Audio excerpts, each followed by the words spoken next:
दोस्तों, अगर मैं आपसे पूछूं कि देश में संसाधन के मामले में सबसे अमीर राज्य कौन सा है तो यकीनन आपका जवाब झारखंड ही होगा। बस यही बात झारखंड को बाकी राज्यों से बिल्कुल अलग करती है और अलग ही पहचान दिलाती है। तो गाइस, आज की इस वीडियो में हम झारखंड राज्य को करीब से जानेंगे। शुरू करते हैं झारखंड राज्य की सबसे प्रसिद्ध जिला एवं धार्मिक स्थान देवघर से, जिसे बैद्यनाथ धाम भी कहा जाता है। देवघर शब्द का अर्थ होता है देवी देवताओं का वास स्थान, यानी देवताओं का घर। देवघर बैद्यनाथ धाम मंदिर के साथ साथ एक महत्वपूर्ण हिंदू तीर्थ स्थल भी है, जो देश के 12 ज्योतिर्लिंग में से एक है। इस मंदिर का निर्माण किसने करवाया है, यह पूर्ण रूप से स्पष्ट तो नहीं हो पाई है, लेकिन मंदिर के कुछ अंश का निर्माण गिद्धौर महाराजा के पूर्वज पूरनमल के द्वारा वर्ष 1596 ईस्वी में करवाया गया था। जुलाई और अगस्त के महीनों में यहाँ श्रावणी मेला लगती है, जो एशिया की सबसे लंबी मेला में से एक है। प्रत्येक वर्ष करीब 9 से 10 लाख श्रद्धालु भारत के विभिन्न हिस्सों से, जो सुल्तानगंज से गंगा जल लेकर लगभग 110 किलोमीटर पैदल देवघर पहुंचते हैं और भगवान शिव पर जल चढ़ाते हैं। श्रावणी मेला के दौरान सभी श्रद्धालु एक समान भगवा रंग के वस्त्र धारण करते हैं। त्रिकुट पहाड़ देवघर। अगर आप झारखंड में रोमांचक पर्यटक स्थल के बारे में सोच रहे हैं,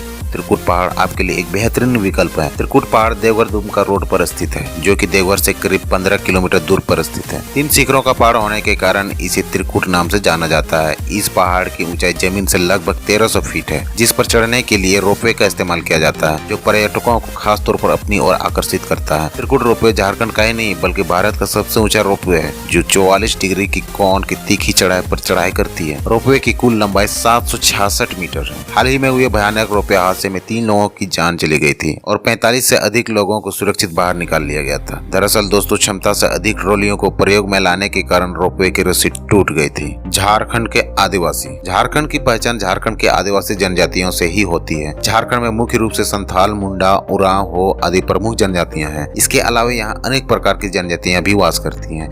यहाँ की जनजातियों को आदिवासी, आदिम जनजाति, वनवासी आदि नामों से पुकारा जाता है। आदिवासी शब्द का अर्थ होता है आदिकाल से रहने वाले लोग, इसलिए तो इन्हें झारखंड का ही नहीं बल्कि पूरे भारत देश का मूल निवासी कहा जाता है। झारखंड में कुल 24 जनजातियां और 8 आदिम जनजातियां हैं। यहाँ की प्रत्येक जनजातियों के अपने अपने धार्मिक, सामाजिक विधि विधान एवं संस्कृति होते हैं। सोहराय, सरहुल, कर्मा इनके प्रमुख त्योहार हैं, जो सभी धूमधाम से मनाते हैं। झारखंड की जनजातियां सरना धर्म को मानती हैं, लेकिन भारत सरकार ने अभी तक इन्हें सरना धर्म कोड नहीं दिया है, जिसके कारण आदिवासी राष्ट्रीय स्तर पर लगातार आंदोलन करते आ रहे हैं। पारसनाथ पहाड़ गिरिडीह जिला में स्थित पारसनाथ पहाड़ झारखंड का सबसे ऊंचा पहाड़ है। इसकी ऊंचाई 1365 मीटर है। पारसनाथ जैन धर्म के लोगों के लिए एक विश्व प्रसिद्ध तीर्थ स्थल है। जैन धर्म ग्रंथों के अनुसार 24 तीर्थकारों में से 20 तीर्थकारों ने इसी पहाड़ पर मोक्ष प्राप्त किया था। पारसनाथ पहाड़ तीर्थ स्थल होने के साथ साथ एक एडवेंचर पर्यटक स्थल भी है। फुर्सत के पल मिले तो एक बार यहाँ आकर यहाँ के हसीन वादियों का आनंद जरूर लें। पतरातू वैली रामगढ़ जिले में मौजूद ये एक खूबसूरत घाटी है। अगर आप प्रकृति के प्रेमी हैं तो ये जगह आपके लिए बहुत ही अच्छा है। हरे भरे जंगलों से घिरा और घुमावदार सड़कों से सजी पतरातू वैली देखते ही बनता है। पतरातू वैली के बगल में ही पतरातू डैम मौजूद है,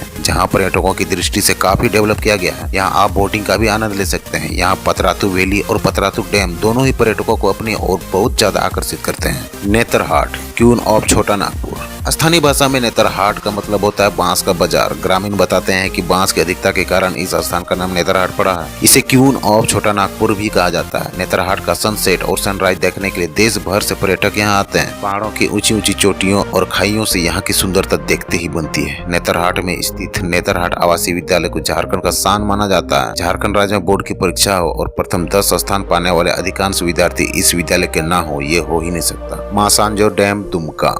झारखंड की उपराजधानी दुमका से लगभग 30 किलोमीटर की दूरी पर स्थित मसांजोर डैम को देखने, बोटिंग करने और वहां के पार्क में अपनों के साथ समय व्यतीत करने के लिए काफी संख्या में लोग यहां आते हैं। मसांजोर डैम मयूराक्षी नदी पर स्थित है, जो त्रिकुट पहाड़ से निकलती है। इस डैम की ऊंचाई 155 फीट है और लंबाई 2170 फीट है। इसमें कुल 30 गेट हैं। इसे कनाडा डैम के नाम से भी जाना जाता है, क्योंकि भारत सरकार ने कनाडा सरकार की सहायता से इस डैम का निर्माण किया था। मैथन डैम कोल सिटी धनबाद से 40 किलोमीटर दूर बसा प्राकृतिक स्वर्ग कहे जाने वाले मैथन डैम झारखंड का आकर्षण का केंद्र है।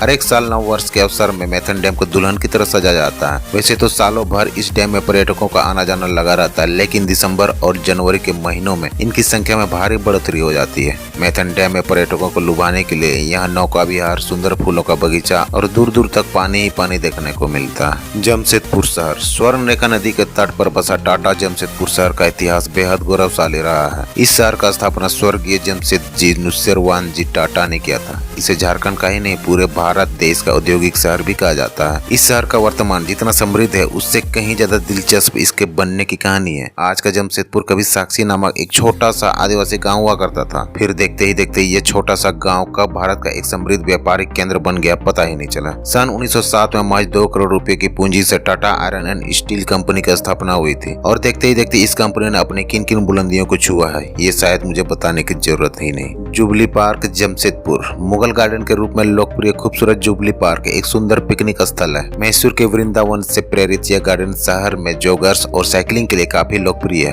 करीब 200 एकड़ में फैला यह पार्क जमशेदपुर के सबसे अच्छे पर्यटक स्थल में से एक है। अलग अलग रंग के फव्वारे और शाम होते लेजर शो का प्रदर्शन पर्यटकों के बीच काफी ज्यादा लोकप्रिय है। यह पार्क टाटा स्टील कंपनी ने अपने 50 वर्ष पूरे करने की खुशी में यहाँ के निवासियों के लिए तोहफे के रूप में बनवाया है। हर एक साल 3 मार्च को जमशेदजी टाटा की याद में पूरे पार्क को दुल्हन की तरह सजाया जाता है। दसम फॉल रांची राजधानी रांची से लगभग 40 किलोमीटर दूर स्थित दसम फॉल प्रकृति का अद्भुत सृष्टि है। यह NH 33 पर स्थित तेमारा गाँव के पास है। स्वर्ण रेखा की सहायक नदी कांची जब रांची के पठार भाग से बहती हुई 144 फीट की ऊंचाई से गिरती तब दसम फॉल का निर्माण होता है। पहली नजर में सचमुच यह हिमालय की घाटियों जैसी ही लगती है। झरने के चारों तरफ जंगल ही जंगल है और झरने की घाटी भी काफी ज्यादा गहरी है। बरसात के समय इसका विकराल रूप देखकर रूह कांप उठती है।